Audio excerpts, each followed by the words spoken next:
Gildan Media presents Your Coach in a Box, affordable, life-changing audio programs.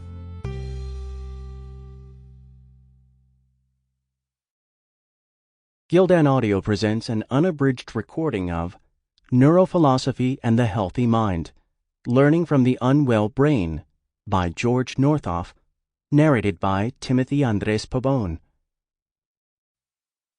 Preface. Neuroscience is a young kid. Given the research boom these days, one cannot imagine that neuroscience as a field of study is only 100 to 150 years old. At the turn of the 19th to the 20th century, there were no imaging or scanning devices available that could provide direct and online insight into the functioning of the brain. One source of information, however, was the clinical cases reported in neurology and psychiatry journals. The brains of patients with abnormal mental features could provide some clues about brain functioning, especially via post-mortem investigation of structural abnormalities such as lesions.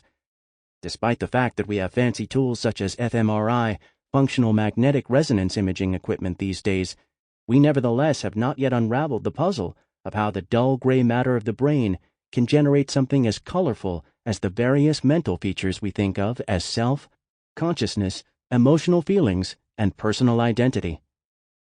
Returning to the origins of neuroscience to study the unwell brain for clues about the healthy mind brings me to the added element in the title of my book, Neuro-Philosophy and the Healthy Mind, Learning from the Unwell Brain: philosophy. Over the centuries, it has been philosophers who discussed and described mental features and their concepts. These particular concepts often have been carried over into the context of neuroscience without thorough investigation of whether such one-to-one transfer from mind to brain is really feasible and plausible.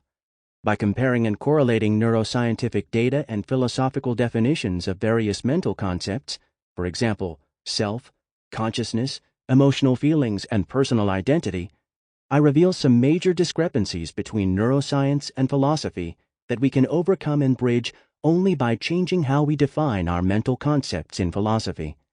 Hence, Neuro-Philosophy and the Healthy Mind, Learning from the Unwell Brain, carries major implications not only for how researchers in neuroscience and clinicians understand and view the brain in relation to psychiatric disorders, but also for the various kinds of puzzles often discussed by past and present philosophers.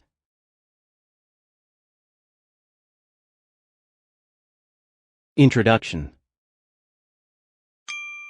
Sample complete. Ready to continue?